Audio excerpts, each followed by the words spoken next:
سنت کا ہم زندہ کرنے کے لیے ایک جگہ جمع ہوئے، اکٹھا ہوئے ہیں۔ اس نبی برحق صلی اللہ علیہ وسلم سے اللہ تبارک و تعالیٰ بے انتہا محبت کرتے تھے، اور اس قدر محبت کرتے تھے کہ اللہ تبارک و تعالیٰ کے سامنے جب دیگر انبیاء علیہ السلام نے اپنی بات رکھی کہ اگر مجھے نبوت سے سرفراز نہیں کرتے تو یقین جانیے کہ محمد عربی صلی اللہ علیہ وسلم کا امتی بنا کر دنیا میں بھیجتے،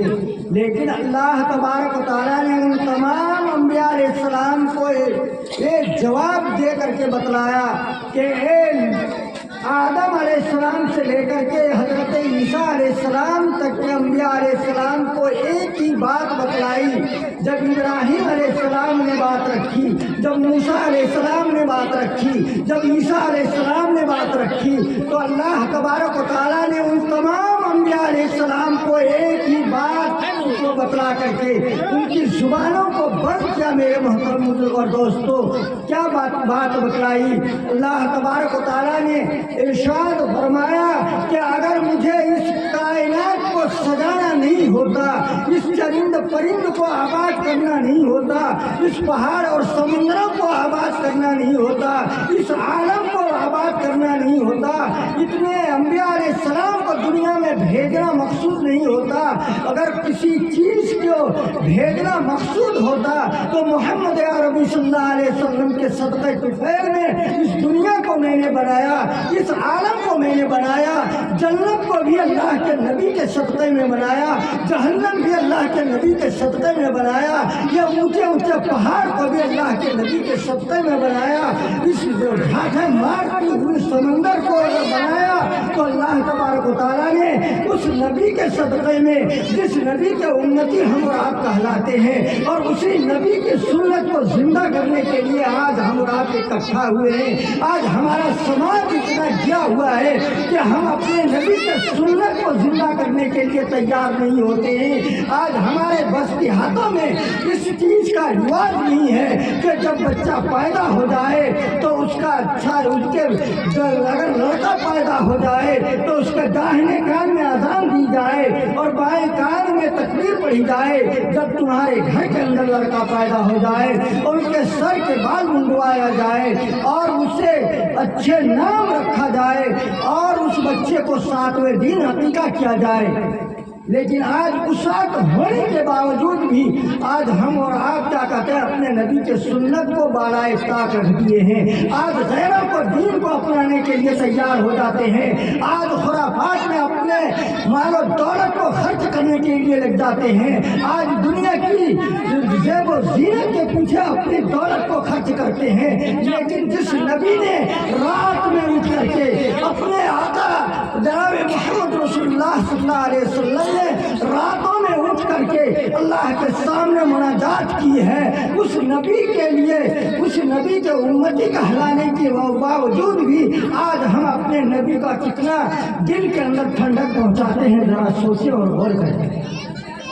آج میری ماں اور بہنیں بھی اسی نبی کے امتی ہے، لیکن میرے محترم بزرگ اور دوستو، اگر تم محمد عربی صلی اللہ علیہ وسلم کی شہیدی بیٹے کی تاریخ اٹھا کر کے دیکھنا چاہتے ہو تو دیکھ لو کہ فاطمہ الزہرا رضی اللہ تعالیٰ عنہا نے محمد عربی صلی اللہ علیہ وسلم سے ایک مرتبہ سوال کرتی ہے کہ ابا جان، جب حشر کا میدان قائم ہو جائے گا، جب اولین اور آخرین کا اجتماع ہوگا، اس وقت میں تمہیں تلاش کروں تو آپ کہاں ملیں گے؟ اللہ کے نبی صلی اللہ علیہ وسلم بڑے اطمینان اور سکون کے ساتھ اپنے بیٹی کو، اپنے لخت جگر کو، تو اللہ کے نبی نے ارشاد فرمایا کہ فاطمہ میرے دل کا ایک ٹکڑا ہے۔ میرے محترم بزرگ اور دوستو، اس بیٹی کو جواب دیتے ہیں اللہ کے نبی صلی اللہ علیہ وسلم نے، اسی فاطمہ کی تم بھی بیٹی کہلاتی ہو، اسی عائشہ کی بیٹی تم بھی کہلاتی ہو، لیکن آج تم عائشہ اور فاطمہ کی کتنے پردے پہ، ان کے چاروں چرن پہ، ان کے طریقے پہ کتنا اپنائی ہوئی ہو، ذرا سوچیں۔ میرے محترم بزرگ اور دوستو، حضرت فاطمہ الزہرا رضی اللہ تعالیٰ عنہا کو اللہ کے نبی صلی اللہ علیہ وسلم نے جواب دیا کہ بیٹی، اگر تم مجھے محشر کے میدان میں تلاش کرنا چاہتی ہو تو جہاں میرے امتیوں کا اجتماع ہوگا جہاں لوگ نفسی کے عالم میں ہوں گے، وہاں اس جھنڈے کے نیچے آ کر کے مجھے تلاش کر لینا۔ اللہ کے نبی کے بیٹی جواب دیتی ہے کہ محمد صلی اللہ علیہ وسلم وہاں تو اتنا بڑا اجتماع ہوگا، اتنے لوگوں کا ہجوم ہوگا، میں کس طرح پہچانوں؟ وہاں آپ کو ڈھونڈ سکتی ہوں۔ چنانچہ اللہ کے نبی صلی اللہ علیہ وسلم نے ارشاد فرمایا کہ جہاں میزان قائم کی جائے گی، جہاں عدل و انصاف کی ترازو کو قائم کیا جائے گا، اس جگہ پہ جا کر کے مجھے ڈھونڈ لینا۔ حضرت فاطمہ الزہرا رضی اللہ تعالیٰ عنہا عرض کرتی ہے کہ اللہ کے نبی، اے میرے ابا حضور، آپ بتائیں کہ وہاں آپ کیا کریں گے؟ وہاں تو کسی کی نیکیاں زیادہ ہوگی، کسی کی نیکیاں کم ہوگی، وہ تو عدل کا میزان قائم ہوگا، وہاں اللہ تبارک و تعالیٰ اپنے بندوں کے اعمال کو تولیں گے، اس وقت آپ وہاں کیا کریں گے؟ تو اللہ کے نبی صلی اللہ علیہ وسلم نے ارشاد فرمایا کہ میری بیٹی، میرے امتی بڑی کمزور ہے، میں اپنے امتیوں کے نام اعمال جب ان کے گناہوں کا پلڑا جب جھوٹتا ہوا دیکھوں گا تو ان کے نیک اعمال کا پلڑا کے اوپر اپنا دست مبارک رکھ دوں گا تاکہ میرے امتی کا پلڑا نیچے ہو جائے اور وہ وہاں سے نکل کر کے سیدھے جنت میں داخل ہو جائے۔ چنانچہ اللہ کے نبی صلی اللہ علیہ وسلم نے ارشاد فرمایا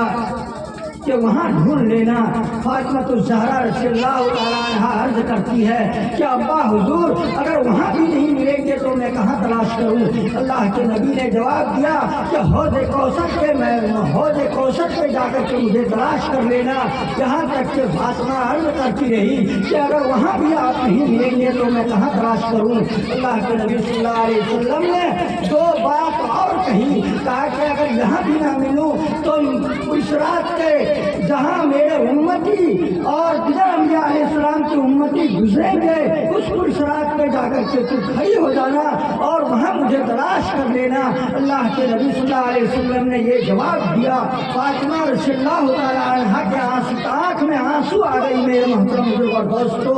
چنانچہ عرض کرتی ہے کہ ابا حضور وہاں آپ کیا کریں گے؟ تو اب حضرت حضور اکرم صلی اللہ علیہ وسلم نے وہاں ایک بات کہی کہ میرے گنہگار امتی جب پرسرات کے راستے سے نکلیں گے اور کٹ کر کے جہنم میں گرتے ہیں دیکھوں گا اور ان کو پھسلتے دیکھوں گا تو اپنے دست مبارک کو اس جگہ پہ رکھ دوں گا ان کے پیر کے تلوے کے نیچے تاکہ میرے امتی صحیح سلامت گزر جائے اور جنت میں داخل ہو جائے، جہنم میں نہ جائے۔